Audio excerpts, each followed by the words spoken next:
Ladies and gentlemen, welcome back to Short Story Long. We have another good, inspiring story. This week, we're talking to John Geiger.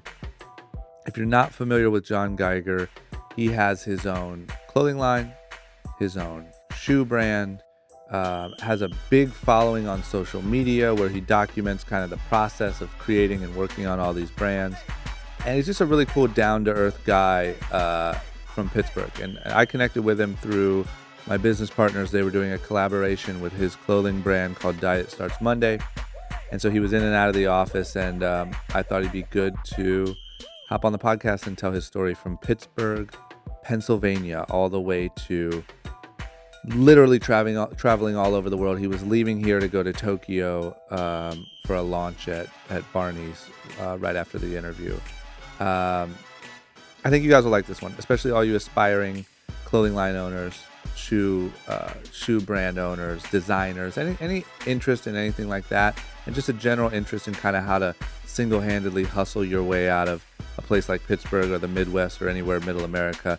This is the episode for you. The hardest part is figuring out what you want to master. Focus on your product. Can you tell somebody that they suck? You gotta just go for This is exactly what I want to do for a living. You can't even tell somebody that their breath stinks. Life.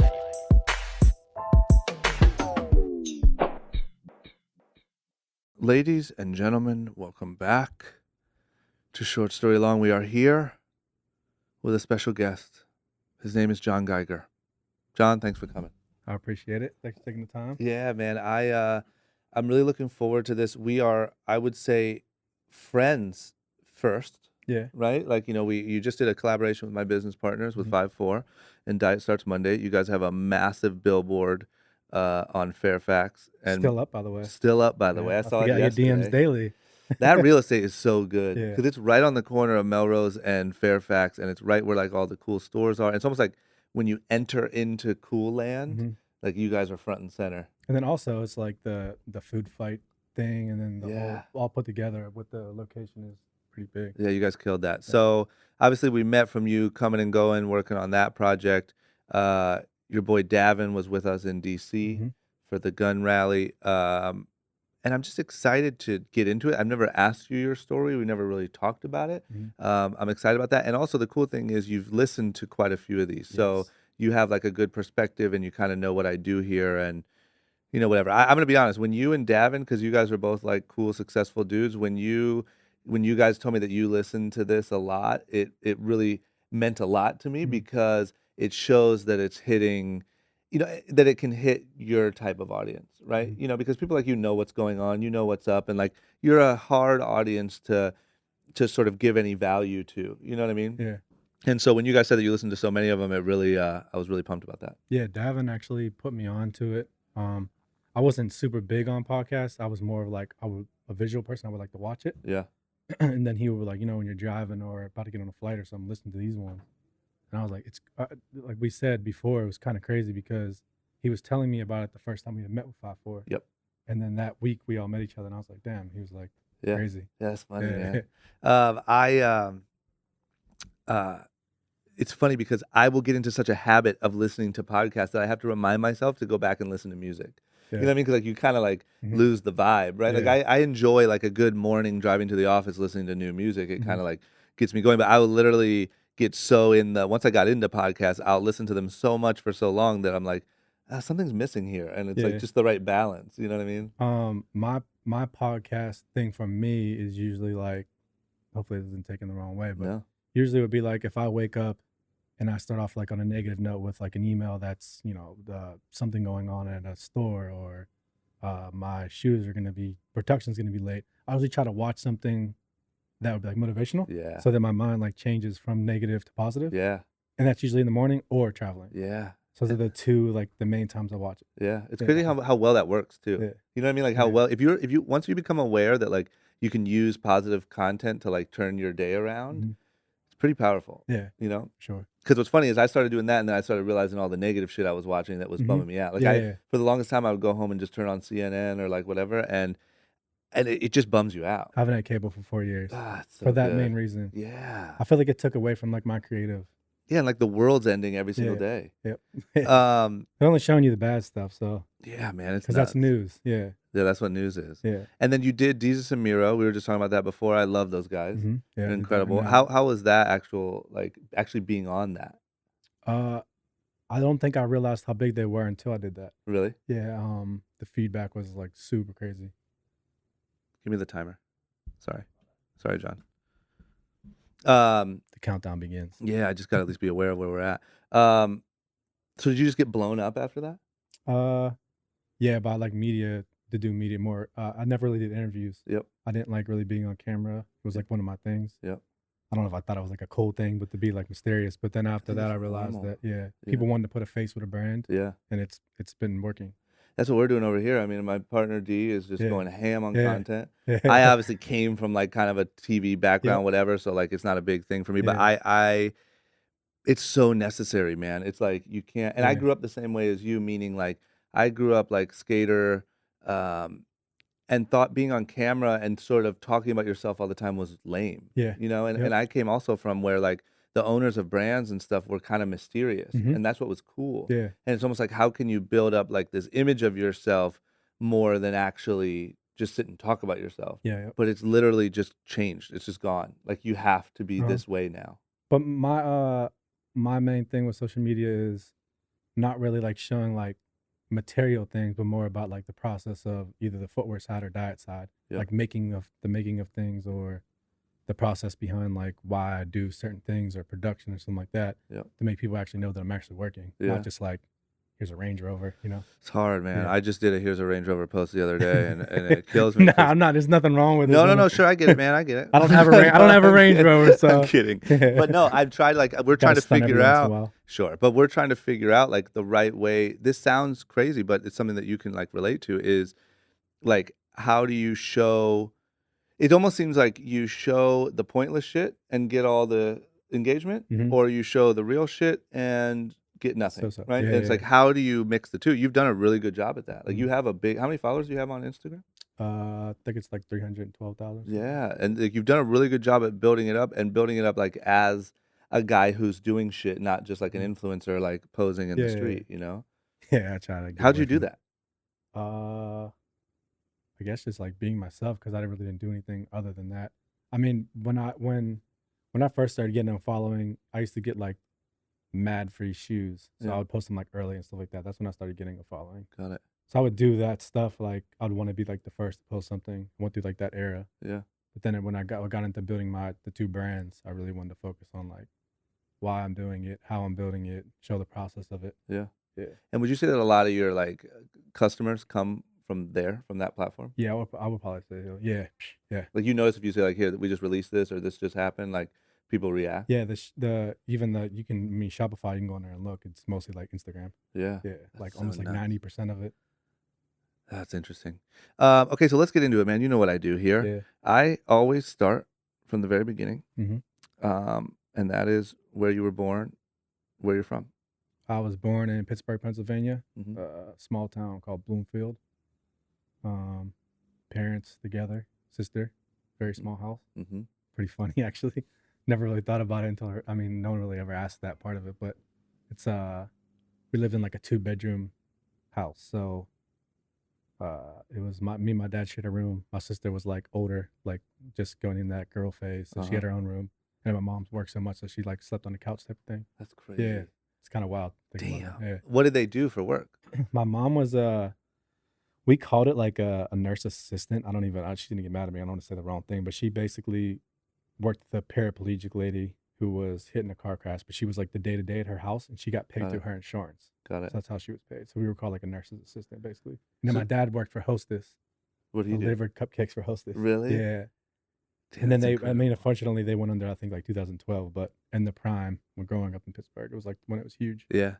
What did she? So she was just always gone, like all hours of the night, Yeah, everything. she worked overnight. So when she would come back, she would like just knock on the couch or just take one of the beds that were open. Yeah. Yeah. How nuts! And it was obviously a pretty small house. You guys were just crammed in. Yeah, in Bloomfield, yeah, it's pretty. It's crazy because all the shit that I had, I was like, how the hell did you guys pull this off? Yeah. Like all the toys and shit. You mean? Yeah, just like yeah, even when I started getting into shoes, maybe like 4th grade, they would always give me like shoes for, Christmas, whatever, all the ones I wanted. Yeah. Thinking about now, like what they made at that time. Yeah. Like, how the hell did you do this? Bro, I do that too. I have that exact same feeling about with my parents, and they listen to this, so guys, I love you very much. But they when I look at it now that you have perspective, Mhm. we didn't have like a bunch, but I still was like, damn, how are we? I don't know. We'd go Yeah. to Myrtle Beach every year. You go to Orlando It's every funny you now say and Myrtle then. Beach. Myrtle Beach was our Myrtle Beach is vacation the spot, bro. Yeah. For us, like That's where I would Pittsburgh, go in the summer. Yeah, man. It's literally the go-to place. You were right in Ohio, right? Yeah. Yeah. So I'm from Akron, Ohio, which is, I forget, 4 hours from you or something? Yeah, it's not Real even. close. Yeah, it's like 4. I think Cleveland's like 2.5, so Akron's a little bit farther. Yeah. Yeah, Akron's 45 minutes more. So I remember Pittsburgh being like a mini vacation for us. Like That's we'd go to crazy. Pittsburgh, we'd go to Columbus. Columbus was like Yeah. vacation. It's absurd. It's kind of funny because no one from Pittsburgh wants to go to Ohio because like the Browns know. thing. It's so true. Yeah. Yeah, we had beef. Yeah. Damn it. But yeah, I remember. I remember kind of the things we did and the little stuff. And now when I look at it, I'm like, man, you guys were like squeezing, which is Mhm. so dope Yeah. when you have this perspective of it, because you're Mhm. like, man, you were really like. And one thing that I always say is like, my parents never like money never seemed like an issue. Yeah. Is that how it was with you? Yeah. Like, could you tell that money was tight or not? Yeah, just because we went through like changes and like moving and stuff. Uh-huh. Growing up all the way till 4th grade, I went to a Catholic school in Bloomfield. Mhm. It was called Immaculate Conception. That's when I got like good at basketball. So then I started playing AAU. It was like 4th grade. Oh, really? Yeah, so like this whole process of moving. So in 4th grade, started playing AAU basketball. I got picked up by a team that had like 3 kids that played on another school, Mm-hmm. but like in McKees Rocks, which is like 20 minutes away. Mm-hmm. And they were just like, why don't you come to school over here? So my dad would every morning drive me almost like 30 minutes to another school and then go to work. Jesus. Yeah, and then we won like it was like called like the Diocese Championship. It was like the Catholic 5th grade, Uh-huh. and then that school closed. Uh-huh. And then all those kids went to a different school. It was called St. Philip's. So that was like even farther. But then we ended up moving over there. Uh-huh. It's kind of crazy. It's called Green Tree. Was that because they It were was because following of- your It basketball? was because of basketball, but I think my dad just wanted me to be where I was gonna win and play. Yeah. So, and then I was getting like at that time it was like the same group 5 kids were like going to school everywhere together. Yep. So that was 6th, 7th grade, and then my dad was the coach then at St. Philip's.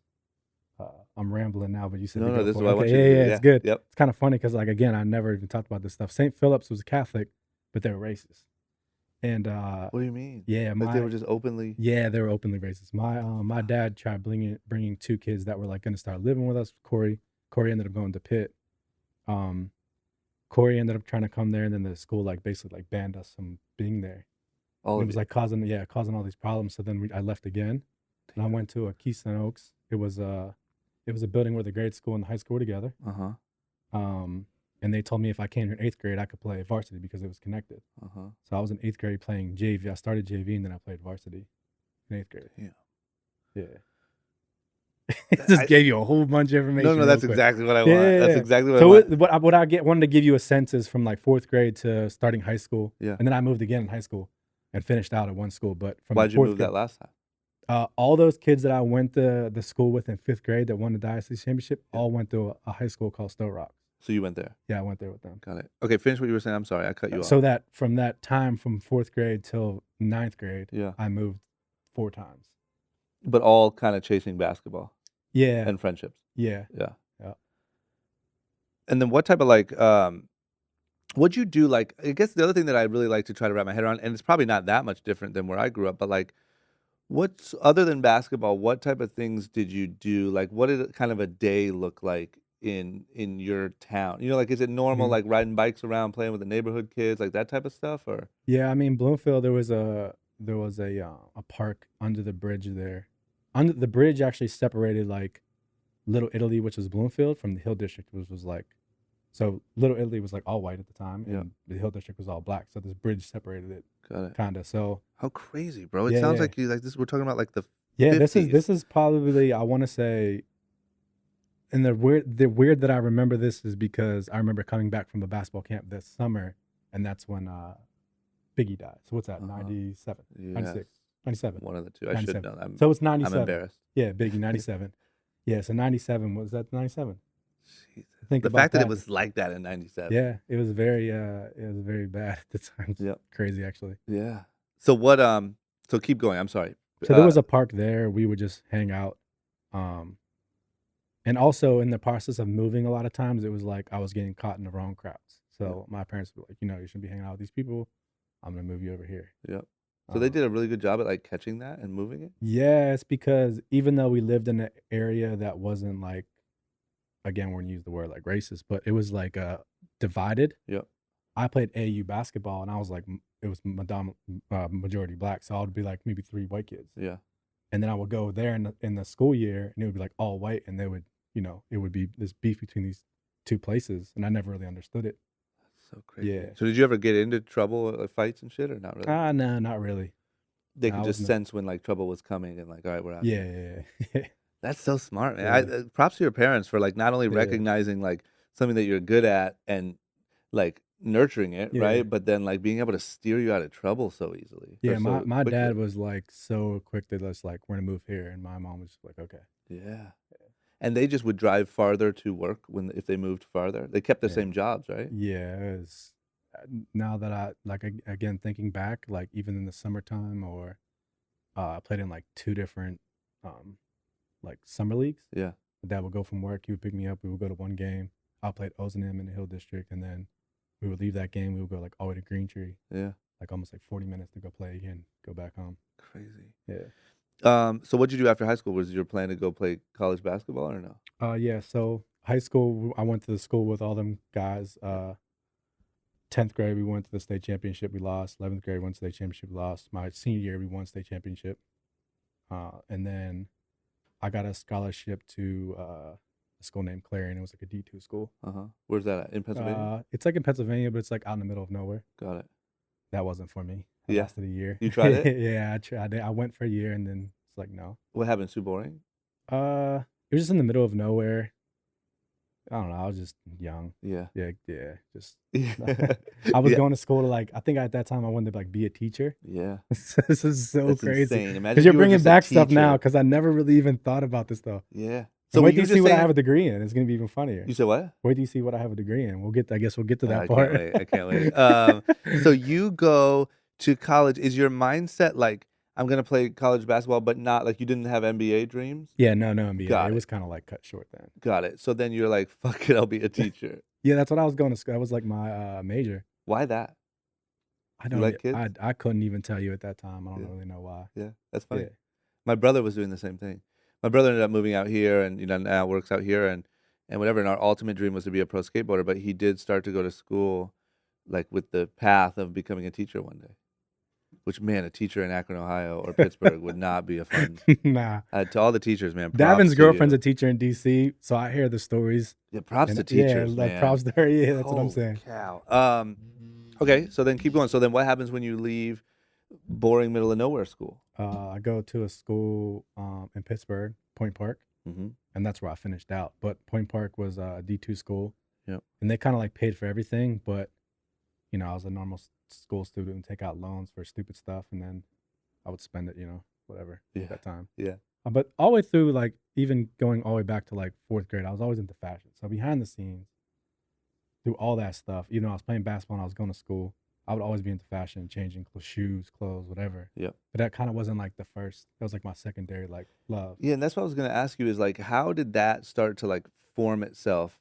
Like in middle school, high school, what does that even look like? Being in, because those towns aren't very fashion driven. Yeah.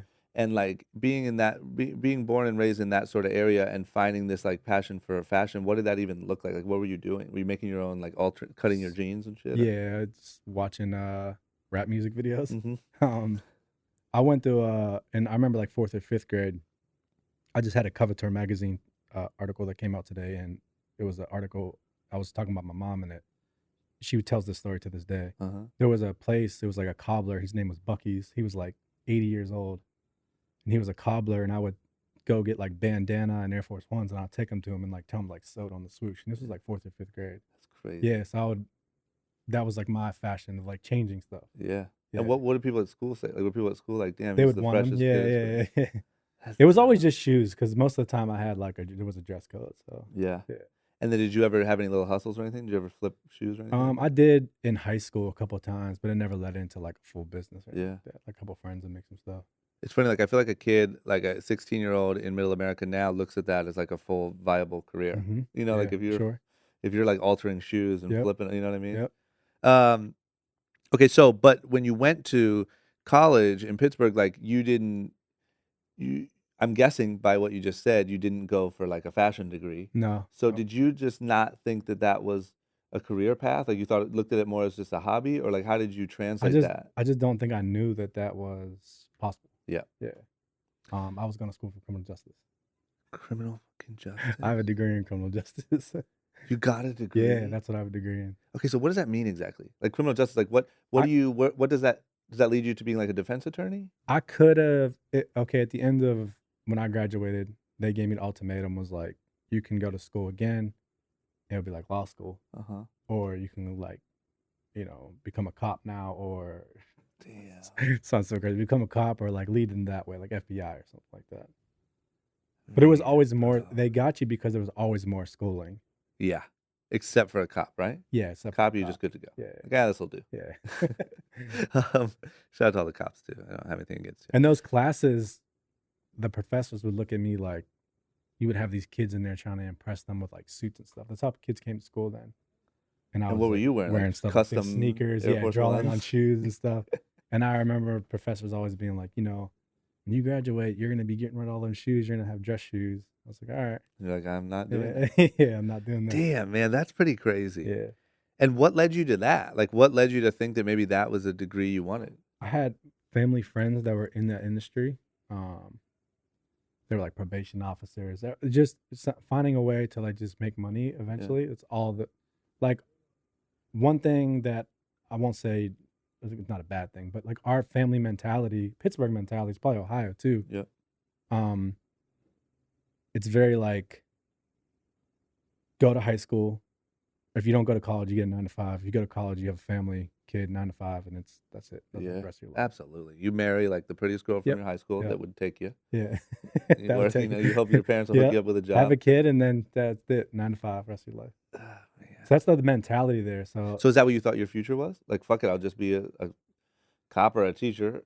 Again, I keep getting far and then rewinding. Yeah. So during college, I was there for 5 years altogether. College from start to finish. In the summer times, I worked at a Porta-John company. Porta-John in Pittsburgh means like portable toilets. Yep. So I would deliver them and pick them up and then suck them out and stuff like that. That was my summer job. Yeah. Very funny actually. And then during the school year, I would work at my aunt's pizza shop. So that was like my hustles on the side of school and basketball. Delivering toilets in the summer. Man, sucking out toilets. Yeah, like... the company was called Mr. John.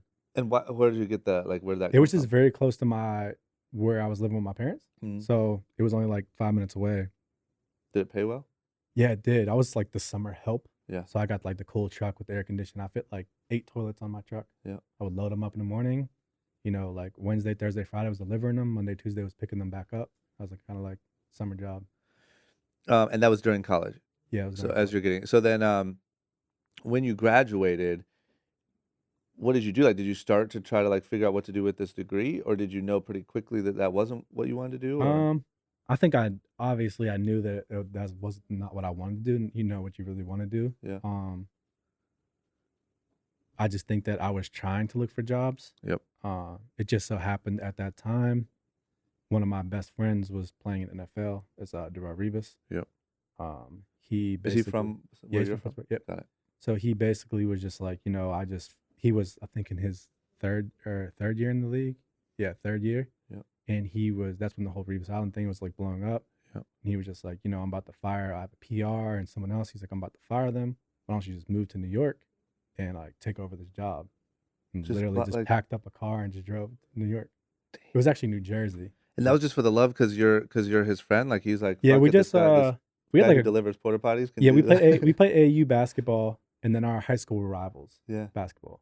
He was good at basketball and football, so getting around them, we always like stayed in contact, and there was like a group of us. But when you come into that much money, you realize like who's around for the right reasons, who's not.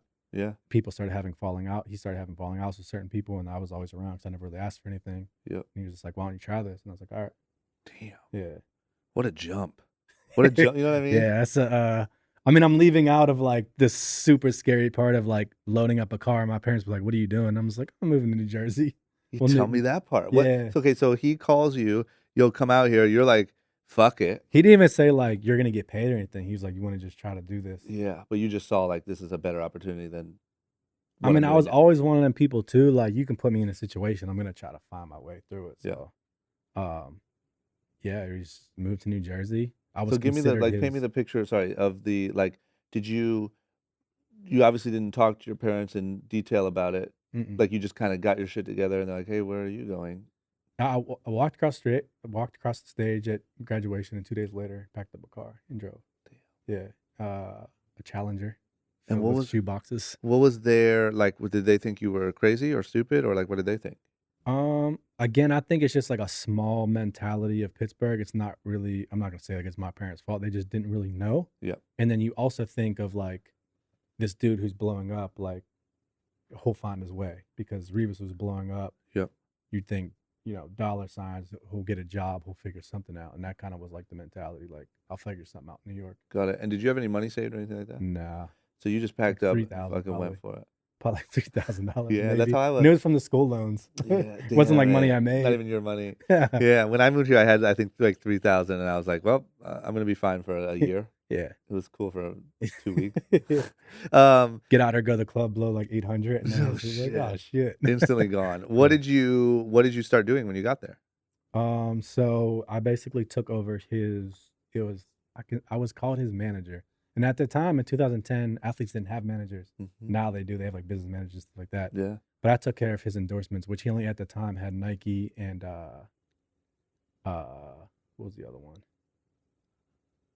think it might have been Motorola. So what does that mean? That means like you literally go from like small town Pittsburgh, working jobs to like, hey, you're on the phone with Nike, like trying to talk about his obligations or something. Yeah, it was kind of like I just like right timing. Right at that time, as soon as I got in there, I think like 3 days in, we had a dinner with a lady who kept emailing. So when people would email him, he would just be like, talk to John now. Yeah. So I had an email. A lady, she was saying that she worked for Land Rover and she wanted to meet. They were, it was going to be for, like we know the Evoque now. It's like a smaller version.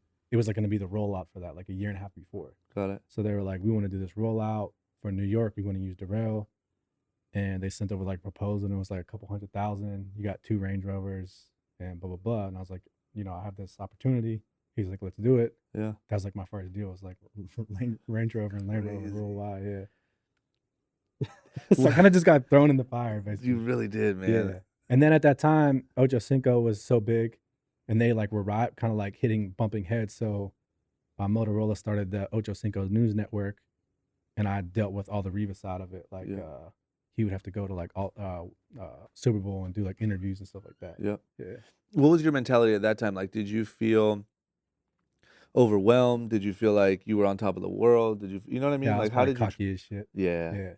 When you first get in. Yeah, absolutely. Yeah. The first Range Rover deal, you're like already gold. Yeah, I mean, I think I had like 20,000 in student loans or something like that I still owed, and I got the money from it and like paid that off. Yeah. Which my mom made me pay it off. Yeah.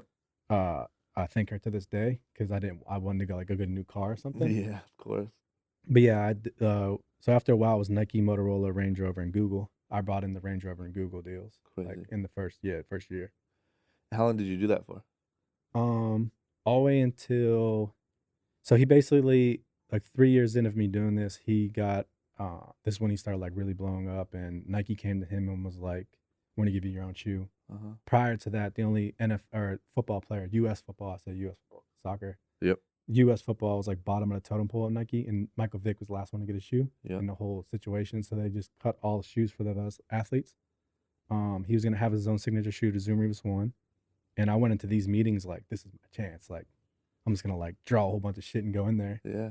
And I was a big part of that shoe. So I got percentage, I got royalty sales for that shoe. And that's kind of like what started the whole like fashion thing. Jesus. I want to say that was what started it. I mean, it was always in the fashion, obviously, but that's what like Yeah, that's when it became real. Yeah. How did you know how to design a shoe? I didn't. So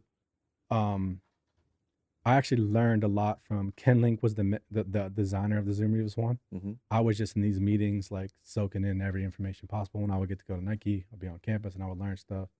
And Ken Link just like showed me a lot of things. So that's kind of where I like, after that I would go on the internet, look up shoe lasts and stuff like that, and then start learning that way. That's nuts. And then so you were just at home, like on your computer, designing and bouncing off of him, or how did you? It was more so just like ideas. Like I had ideas, Yeah. and some of the ideas were like kind of crazy and didn't really make sense yet. Yeah. So That's cool. I'm giving you like so much information. No, I love it, Probably, bro. what the hell? It's so good. This is what we do here, man. And then so then, was there a moment that you remember when you found out that you got the shoe? Like, did they call? Or, do you remember anything like that? Because that had to be like a big moment, right? Or was that? Yeah, that's the thing. Is it's crazy because it was a big moment for Darrell. Yeah. And it's kind of like it never was a big moment for me because no one saw that side of it. No one got to say like, he gave input and got paid for it. So were you kind of like celebrating quietly, or it was just, yeah. And then today I get to talk about it, but at that time, if I said that, people would be like, "You didn't have nothing to do with like this chill shit." out. Yeah. God damn. And then you got full royalties and everything. Yeah, I got a percentage of royalty sales, and then after that, they were gonna bring the Zoom Revis 2, and that was gonna be like a full line, like a KD or LeBron. It was gonna be like clothes, hats, like the whole shebang. Yeah. And then he got hurt and got traded to Tampa, and they pulled the shoe. And that's when Nike was like, Yeah. So, Nothing. nothing. Yep, I'm out here. Damn it. So you, in your mind, you're like, I'm about to design this fire collection. Yeah, I was gonna go out there. Like we had planned that I was gonna be on like the head of that team, and like I'll go out there like every month and a half. Yeah. And work on it, stuff like that. We're getting samples in. We So- got like a new logo, the DR24 logo. Oh, you got that far? Yeah, the Zoom Revis 2 is done. I actually have samples of it. Damn. Yeah. So were you like devastated? Yeah, because he got hurt, and the Jets wanted to trade him, but they wanted to trade him to Tampa. Mm-hmm. And you have one phone call on one side, Nike saying like, if you go to Tampa, he was gonna get like $24 million for 1 year, right? So he's one line of Nike saying like, if you go to Tampa, you're probably not gonna get a shoe because the market there's trash. And then you have Tampa being like, I'm about to give you $24 million for 1 year. I can't tell a grown man to not take $24 million. You know what I'm saying? It's like so fuck true. a shoe, yeah. Damn. So he went to Tampa. They pulled it. That kind of was like the downfall of like the Nike Relationship. Yeah. And then did you go to Tampa too or no? I was going back and forth from Tampa to Pittsburgh. It was kind of right when I was like coming into my own, and like I was doing projects here and there, like fashion, like putting out like T-shirts or something like that, just random stuff, like nothing of my own. It was always a collab. Yeah. And that's when I started coming in my own. So I want to ask you this because a lot of people, obviously, I attract a lot of like, young people that want to start clothing lines and stuff like that. So like at that phase in your life where obviously you have this success of that first shoe, I mean, that big win, but nobody even really knows your involvement, right? So now you know that fashion and designing and that stuff is your passion. Like, what did you do? Did you just reach out to brands and say like, hey man, I want to collab? Or like, where do you go from there? Like, you have skill, you have hunger, like where the hell do you? I had got reached out to after that. I had got reached out to someone from Nike ID. That's when like Nike ID was huge. Yep. And they were just like, what if this is kind of crazy because this is like pre of everything that's going on now. This is like 2012. Yep. They were just like, what if we let you like give input on Nike ID colorways and we send you like Air Force Ones like early. And this is at the time like I just getting into Instagram, and I would be like, give me an all teal Air Force One high or something like that. Yeah. And like leather. Yeah. And they would send it to me and I would post it and people would like go crazy over it. And then they would like put that colorway online. Yeah. I was getting used, but I was also using them. Yeah. That was like the relationship for like a year, but I would get paid for it. So they would like, give me some other ideas and I'll put it online. And that's like a fee of Yeah, like it was royalty? weird. It was like this like before the influencer thing. It's Yeah. kind of what it was. Yeah. But at that time, you couldn't tell someone you were getting paid for like that. It didn't make sense. Yeah. But did they use your name anywhere? No. That's crazy. And you were like posting it and stuff? Yeah, I'll post it. If you go on my Instagram all the way back, you'll find like a teal Air Force One or infrared. Yeah. Before that, you did not find that. Yeah. Because those colors didn't exist for like all. And is that where you started building a following? Yeah. It was that time? Yep, it was that time. Damn, that's nuts. Yeah.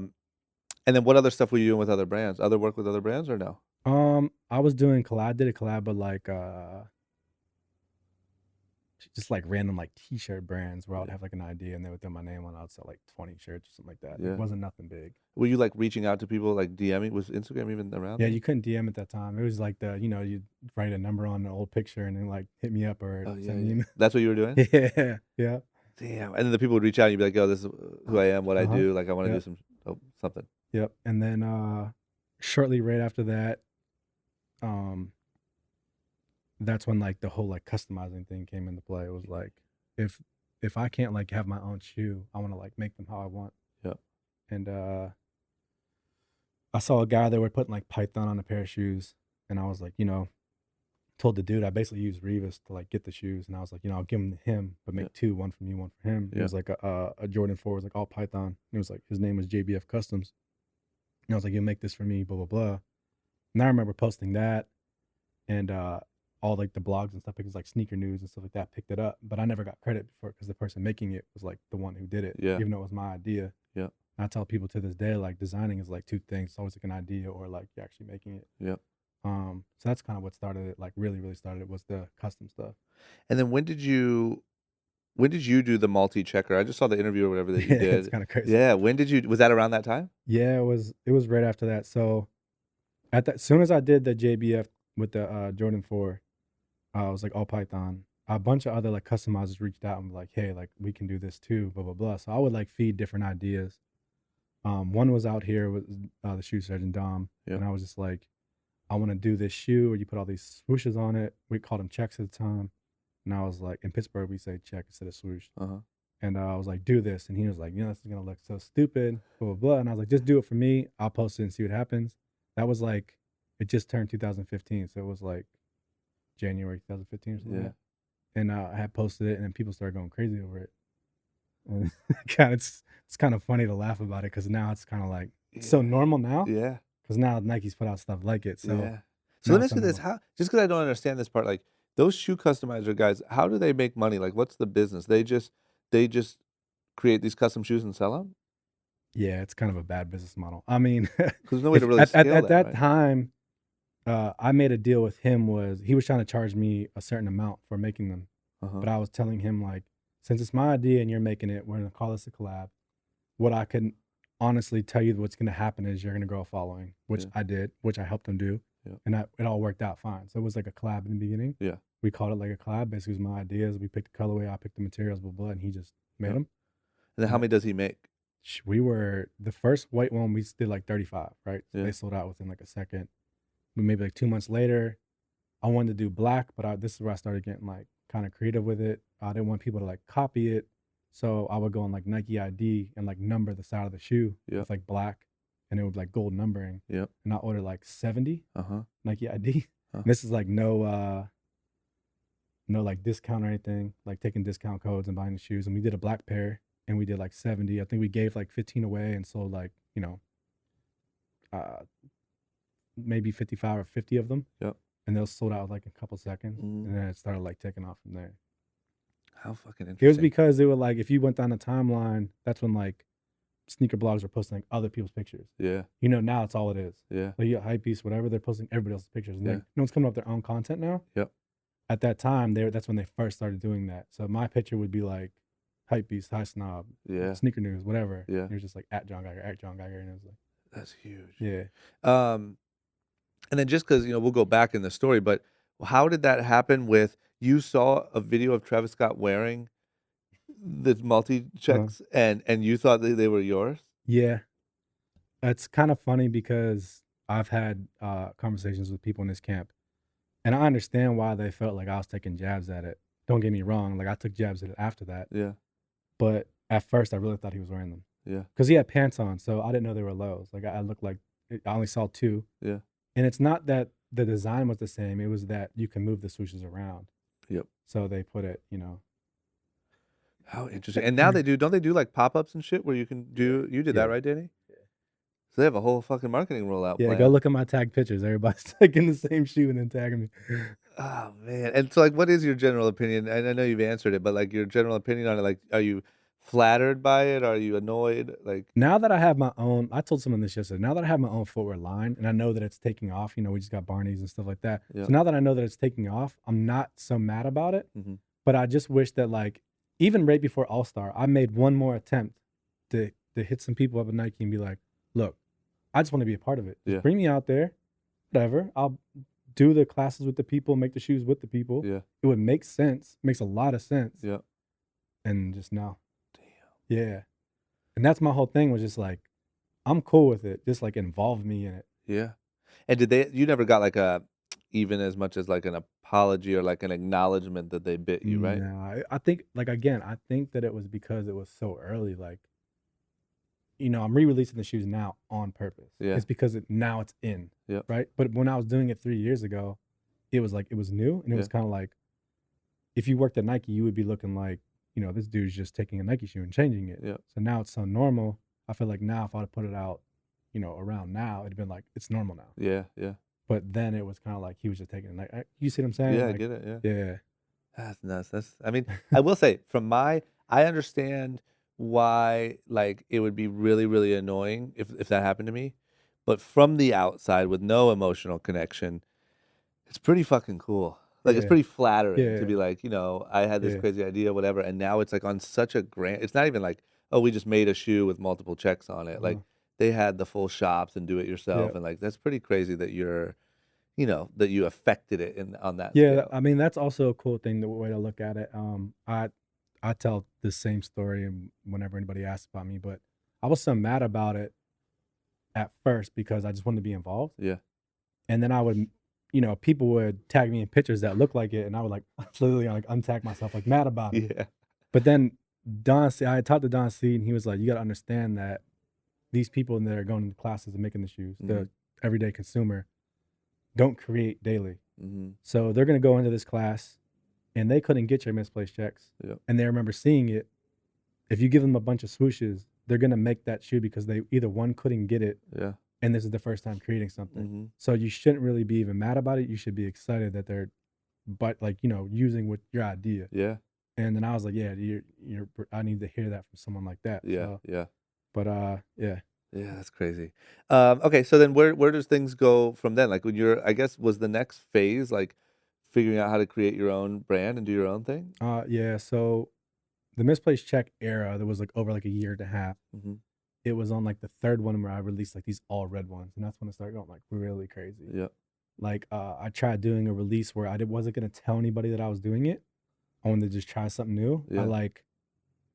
I tweeted that I was gonna release something new, and then I put my Instagram page on private. So like if you weren't following me, you didn't even get the chance to see what it was. Yeah. And I put up a pair of all red ones, and I put up like 100 pairs, and they sold out like without even like there was no like marketing, like I didn't post anything behind it. Yeah. It was the first person they sold out. That day, my business partner on the John Geiger Co side is Sean Davis. Sean is also an NBA agent. He has Iman Shumpert, Mo Harkless, those type of guys. Got it. We grew up in Pittsburgh together. He was just like, have you ever thought about just doing your own shoe? And I was like, what do you mean, like changing Nike? He was like, no, like literally making your own shoe. Yeah. And I was like, you know what's crazy is like I was like drawing all these like sketches and stuff. And I was like, let's try to like do one of these. And he was like, all right, well, give me like a week. Let's like try to figure it out. Yeah. And that's when this process started. So the shoe thing was your first thing? My That was first, before Diet Starts Monday and all that stuff? yeah. Damn. So last year, the shoe launched last year, 1 year ago, basically, we'll say, February. That took 2 years leading up to that for it to launch. Yep. Diet Starts Monday was, I don't know if I'm getting off topic, but No. Diet Starts Monday was like launched last February. Yep. The store opened in May, but let's say launched last February. Davin was at my house in Miami in November, and I was like, you know, I want to do clothes. And I was like, you have premium, but I really feel like you're so talented and you're not getting enough credit for this stuff, Yeah. because everybody just looked at premium. Yeah. And I was like, what if we just did something together? And he was like, all right, what do you want to do? We both just self-funded it, and we put a collection together, and that's what started Diet. Got it. Yeah, that was quick. That So was like months. What was he doing? Did he already have have the brand? Yeah, or? he already has Premium Co. Got it. Yeah, they were getting big. Not saying they're not now. The direction has changed a little bit, but there was no face to it. Yep. You know, I was even at that time, we talk about it now. Like if you'd have made an Instagram page with Davin now, Yeah. it'd have been way bigger. Yeah. Because his talent is like Diet wouldn't be where it was right now if it wasn't for Davin. Yeah. Yeah. Yeah. I mean, it's a team thing, obviously, Uh-huh. but like we're doing this interview, and he's in the warehouse right now, like working on stuff. Yeah. So Yeah. that's why he's not here yet. Yeah. And so far on the John Geiger Co side, if I didn't have Sean taking care of the business side, I mean, I wouldn't be going to Japan on Tuesday and having a pop up in Barney's in Tokyo. Yeah. So it's Yeah, that's nuts, Yeah. man. Yeah. So I guess then paint me the picture of like you're now like evolving Mhm. into this whole different level of person, right? Mhm. Like from doing these custom things and building a following to like actually figuring out how to plan and run and do your own things. Yeah. Like what was that process? So the shoe was first, then you know, like take me through that a little bit. The shoe process over the 2 years was crazy because I kept finding ways to make money because I was putting so much money into it. Yeah. We have our first like meeting tomorrow with someone who wants to like make a major investment. So Mhm. up until now, it's been completely funded by us, Mhm. which is super crazy. Yeah. So the John Geiger Co side with the shoes was I wanted to make a shoe where we called it 001, but we also say it's a medium because I wanted to combine. I was wearing like I was into like Margielas and high end shoes. Mhm. They were super uncomfortable. Yep. But then I was also into Jordans where like everybody had them. Yep. So it's like if I can confuse these two worlds and it'd be like my medium of like high end materials but still look like a sneaker, Yep. it could be cool. So I was like, I want to get to this level before anybody really does. Before Jordans are $500, like they're almost about to be. Yeah. But I was like, I want my soul to have an air bubble. Uh-huh. And the process of getting that made was just so hard. Really? Yeah. Just because doing an air sole is just a nightmare? It's because a lot of shoe brands, even today, go the route of soles or like a Margom or like a standard sole, and then you put like you brand your name on it. Yep. I wanted to make my own sole. Yep. So the soles that I have are 100 completely designed by myself, and I own them. Yep. So like no one can use those, and that's what the route I wanted to go. Yeah. And what's that's that what took mean? So long. Does that mean like traveling to Italy or like where did you go to like develop Yeah, Japan, Italy, everywhere. that? Yeah. And that's just back and forth, like teaching yourself the shoe, how it works. Wasting money. Yeah. Fuck. Wasting a lot of money. For 2 years. Yeah, 2 years. Okay, so then you keep building your following, obviously. Then you document. That's what you were saying. Like you documented really well that journey, that part of the journey. Mhm. Yeah. Yeah. And then you go do Diet. How did you land on Diet Starts Monday as a name? It's pretty funny. Again, in 2000, I'll say this how it started. 2014, me and Davin had texted, and I think we were about to go to Vegas. And I told him that the only reason why I really go to the gym is to fit into high end clothes. It was like I only work out to fit designer clothes. Yep. It was a text that he kept. Yep. And then he was in Miami, and I was like, "Yo, let's sit down." We had like literally a room like this, and we had all these materials laid out, and we were gonna put a collection together to show in Vegas. And he was like, "What do you want to call it?" And I was like, "That Starts Monday." And then it was one of them things where it's like I didn't have to explain it. He already knew. He was like, "There's so many play on words of like procrastination," because it was procrastination. I didn't put out clothes for so long. Yeah. And it was like we both just got it, and it was like no discussion. It was like, "Cool, let's do it." So it was good. no like anything. That's how you know it's magical. I just love that name. You know, it's such a good name. Damn it. Yeah, it's based off procrastination. Yeah. Like if I'll do it Monday, I'll do it Monday. Homework, working out, whatever. Yeah. Yeah. And then so that process, like you designed a line, you dumped money into that too. Yeah. Um, None of that stuff came out. the first line, Yeah. like why it just got messed up in Because we just production, like or- wanted to shoot like high end. We were at that time. I was thinking like Barney stuff like that. So in your mind, that's what you wanted. We would have been putting out flannels like $500 flannels if we would have stayed that route. Yeah. We put the collection together. We went to Vegas, but we wanted to like break the rules of Vegas. Obviously the showrooms are on the first floor. We wanted to like get a suite and like show up privately and have like a party, Yep. which we did. Yep. They probably hated us for that Mhm. because we had people like coming upstairs and then we had like a party for it, and it was really dope. And there was all these accounts that wanted it. Uh-huh. And then we were gonna start everything in production, and it kind of just got put on hold. I think because the John Geiger Co side was kind of like taking up the funds. Yep. And not until like around like April our third partner now, Scooty. I don't know if you met Scooty. I'm not sure. He was like, yo, we have this space in I have this space in DC. Why don't we do like a pop-up for diet? So we brought Scooty on to like really take care of like the endorsements and the whole events and stuff like that. Yep. We were gonna do this. We were gonna do this pop-up in May, and we're still open to this day. Oh, that's how it happened? Yeah. That's cool, because that place is really cool. It's really unique because it's like a Yeah. bar or whatever. Restaurant, retail with this, bar. yeah. Bunch of neons everywhere. Yeah, it's really cool. And how's the reaction been? It's been really good. Yeah. The food and drink is, well, I would say that the food's just not profitable. Yeah. It's Do you guys kinda- run that side of it too? Like you're responsible for that too? It's it's kinda The crazy. food's great, and that's Yeah. not an ad. Yeah. I forget what we were, Brussels sprouts or Did you have the chicken sandwich on the donut? no, what the shit? I Did you know, have I that? forget. I thought we talked about it. No. Chicken sandwich on a donut? Yeah, the Yardbird sandwich. No. You should have got that. We had like all appetizers and stuff. Okay, But it was that's great. what I was about- Yeah, we just went there at the end of the day, but it was great. So Rambling. no, this is what we do, man. So that's what's been the hardest, like, because as we both know, it's really difficult to do any of these things that you're doing, but Mhm. especially like the clothing stuff and like making an impact and deciding to do a pop-up and being responsible for that overhead and all these different things. Like, what, as you're growing, what's been the most difficult part? Mm-mm. Trying to put out like some of the jobs to other people, Yeah, like growing. like delegating, Yeah, it's been crazy. because you have a hard time delegating, or Oh man, I was just telling him on the way here, my life's kind of crazy. I mean, I don't want to say my life's kind of crazy because I guarantee yours is probably almost the same, but Uh-huh. I just think that like I live in Miami. All the production for everything is out here now. My shoes even get made out here now. Why do you live in Miami?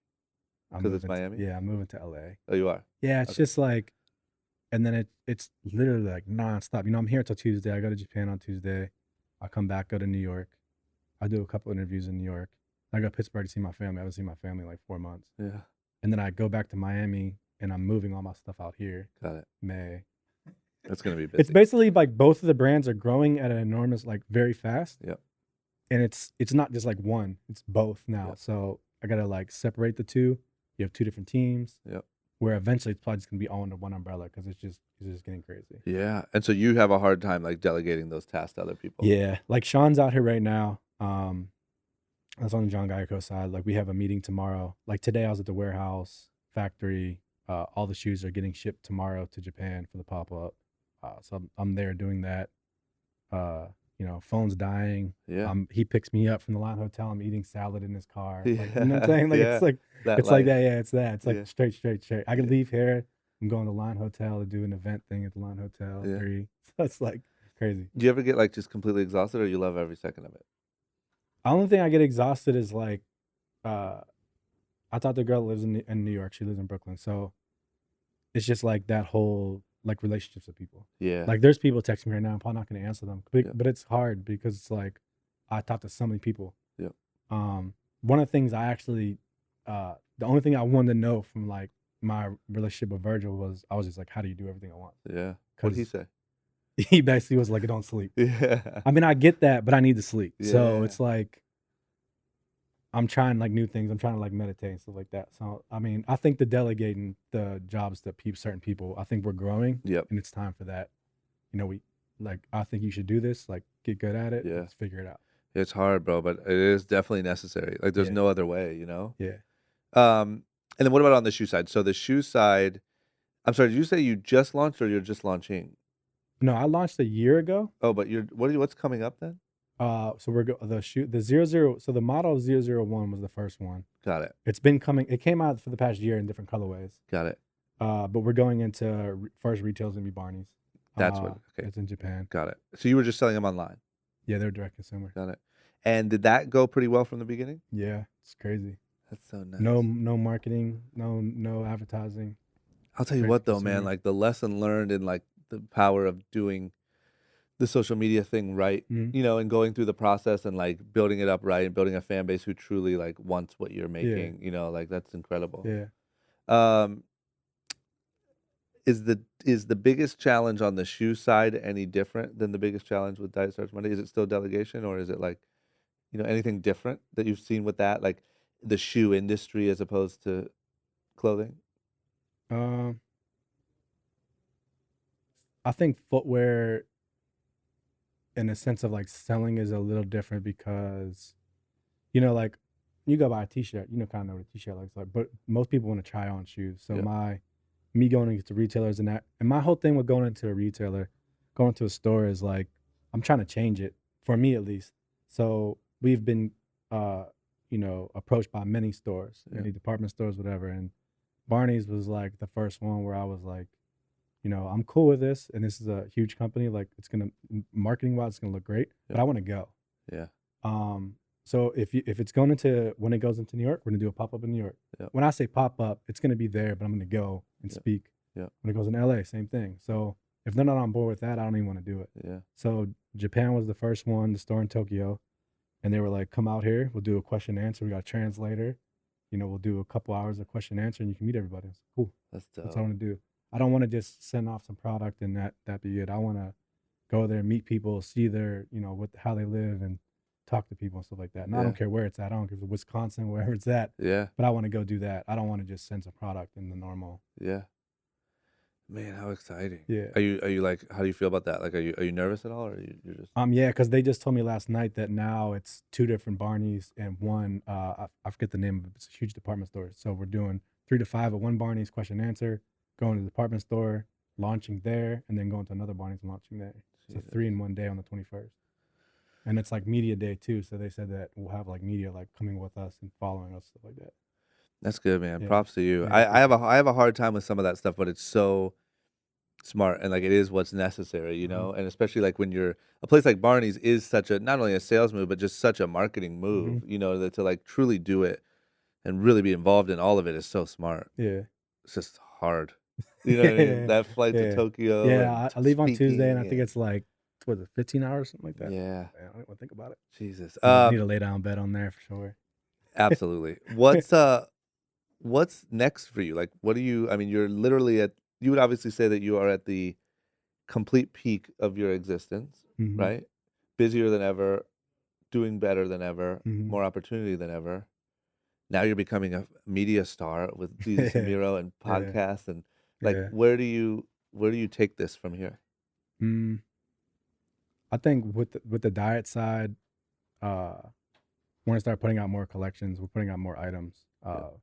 So the diet side was like we had the restaurant, retail, and bar, but then we'd have online releases only on Mondays. Yep. Since Diet Starts Monday, we would do Monday 24-hour releases, but now it's going to start being like putting out more product, which David's probably working on right now. Yeah. As far as the John Geiger Co side, I'm finally ahead. When I say ahead, I mean like before when production was done, it was like we got to release this because like we got bills to pay. Now it's ahead where it's like I went to the factory today and there's like colorways coming out like in 3 months. I have a Sprint collab, I have a Forgiato collab, Forgiato wheels. That's all coming up. So it's kind of like there's content getting shot today Yep. for stuff that's going to come out in like June or July. Yep. Now I'm like changing it. So when it's time, bang, bang, bang, roll it out. Yep. And now it's for the shoe side, instead of just like pictures of shoes, now we need like pictures on foot, video content. We need pictures of them getting made. So now that I know that, it's like everything getting done. Yep. And it's like I can just roll it out. Yep. And then what about you personally? Like, do you become, like, do you want to, I guess what I'm trying to ask is like, what do you see for yourself down the road? Like, do you want to be the biggest designer in the world? Do you want to have the biggest brand in the world? Do you want to be, you know what I mean? Mm. What's your sort of like goal on that I side? don't think I got that far yet. Yeah? Yeah. I don't think I mentally got that far yet. Yet. Yeah. I mean, it's as long as I'm going and it's going forward and I'm paying my bills, I couldn't even. Yeah. I had someone ask me the other day, it was like, man, you're probably financially killing it. Like you're living a life. Like I don't, let's just keep it moving. Yeah. There's no like dollar sign that's like, okay, I made it. Yeah. Yeah. Like, I would rather just be like starving artist going through, because that's like when I create the most. Yep. Even though that I'm not, that's something that I like. I like that feeling of like, gotta come up with something and it be cool and changing. So on the shoe side, we have the 002, which is completely done. So after these next couple releases, 001s, I'm gonna roll out the second shoe. Yep. And then Let me ask you this too, because it's another one that I get a lot is like, if you're listening to this and you're, I like to say like, a young person maybe in maybe not Pennsylvania, but like a smaller city, Mhm. right? And you just love design and you have a real passion for design. Mhm. You're customizing your own stuff and blah, blah, blah. Like, what can you do tomorrow? Because it's so, as you know better than anyone, it's such a crowded space. It's Very so saturated, yeah. hard to like make an impact, to say why you're different, like to really make any progress when you're at zero. Like, what would you say to that person to get started? Mm, I mean, obviously, I'm gonna use social media as a main point. I think that I tell people daily that you pay for a billboard on the street because Yep. you got eyes on it. Your social media is like a free billboard at the end of the day. Yep. So whatever strategy you want to come up with, you post a picture and then delete it the next day and post it again because it's getting more likes. I don't give a shit what you got to do. Just find that niche for yourself and then put it out there. A lot of people that you're saying that are want to know, they're just scared to actually just put it out because they're so scared of like someone being like, oh, this is bad. Yeah. It's bad. Take it down, make a new one, make something else, and then put it up. Yeah. It doesn't really matter at the end of the day. So true. Yeah. And what have you found works the best for you on social? Like, is it the better that you, like, the more real you are, the more authentic, the more, It's kind of funny. Man, I thought I figured it out at a certain point. Yeah. But now I just like this morning, it was 6 a.m. I ended up being like 10 a.m. when I posted it. But Cover Tour magazine was like, the article is going to go live today. It's like, cool, just got it and posted it. Yeah. It was like, didn't know thought of it anymore. Yep. Yep. I used to be like, I posted at night because it's like people are off, but it's Wednesday. So like, I don't know about this day. And I mean, like, let's be honest, we all think about it. Yeah. I know like certain days aren't good. Like I know weekends aren't good for me. So, but if I'm in Tokyo and I'm having an event, I'm gonna post that day. Yeah. So, and also as the content you have being shot, I like being in the moment. Like whatever we're shooting today for myself, I want it like in the next 3 days because it just happened. I don't want to post it like in 4 weeks from now. Yeah. Yeah. So that's what really works for me. Yeah. Okay. What about this? This question. Advice to your young self, right? So if you could go back to, like I said, I always try to pick a moment because I think it ties back into the story well. But like, let's say back to you in Pennsylvania in, high school, right? You're moving around a lot. Yeah. Like, you're into basketball, but you're not going to the NBA. You're into design, but you don't know that's a career. Like, I'm sure, there's ups and downs, tough times, good times. What would you tell little Johnny at that point, if you could tell him anything to kind of make life a little easier? I thought about this before I came and then I can't remember what it was. But I mean, most of it would just be like, even though there's going to be like set rules, like go to high school, go to college, whatever, I know you stay on the right path, like don't get in trouble. But really, in the end, you're going to figure out what you want to do, right? Yep. So I went to school to be a teacher and then criminal justice. Yep. And now I have my own footwear line going in, another country. So if you think about those, like, it's pretty crazy. So if you think about like, you'll figure it out. Like I'm one of them people now, like, don't get so crazy. If something goes wrong, just like, we'll figure it out. Yep. I'm one of them people now. Like I try to not get like snap. Yep. Like I used to just like snap, like, what the fuck? Everything's wrong. Like now just let it go. Let's figure it out. Yeah. Because it's going to go wrong. So I don't know if I gave you the right answer or not, but no, that is right. Yeah. First of all, there's no wrong answer, Yeah. and second of all, it's right, and that's something too that for me has like came with age. Like it just used to feel like everything was the end of the world, and now I feel like things come up or we have issues that literally just seem like nothing that before would have ruined my whole week. Yeah. And that I think I lost a lot of like a lot of stress and probably a couple years off my life from just over worrying about stuff that doesn't matter. If I look at like where we're at right now on the shoe side, I keep saying the shoe side and the clothing side. Yeah. It's gonna be like a one umbrella soon. But if I could look at like when I launched in LA on Sunset at a store called Market. That was like our first event. It was in February last year. 2 days before that, the boxes for the shoes were coming from Hawaii and they were stopped at customs in LA. And not until like 5 hours before the event we had shoe boxes. And I remember that day, like I felt like, Yeah. and what I feel like now, and it's like I learned like don't go all crazy. It's gonna Yeah. you're gonna figure. If you got through that, you'll get through everything else. That's true. Yeah. All you need is a couple of those to come out on the right side, and you're like, okay, I can survive anything. Yeah. Anything I'm missing? Anything that's coming up to plug? Anything that I'm not talking about? No, I think I covered it. We're pretty all over the place. We did it, man. Was this all over the place? Or? No, this was completely normal. Yeah. That's how it feels when you're doing it.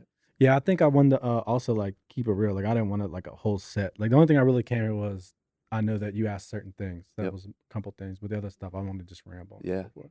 And that's what's so good about it, man, is like people like we were just talking about, like connecting with people and building a following, whatever. Like people, and I want to continue to build this, but people are really connecting to just hearing the real story. And Mhm. like maybe there's someone, like I said here, that connects to one moment from this story, and that's the thing that got them out and working and Yeah. posting their things and working on collabs and doing all their shit. Yeah.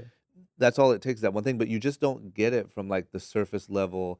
Everything's a win. Life is great. You know Yeah. what I'm saying? You don't Like ever 4 get years that. ago, if you would have had this, I'd have been like, I went to design school. You know. Yeah, blah, blah, blah. 100%. Now I'm Everything like, was perfect. Yeah. Yeah. Now it's like Yeah, you did it perfect. yeah. What about where to follow you? Where to find your stuff?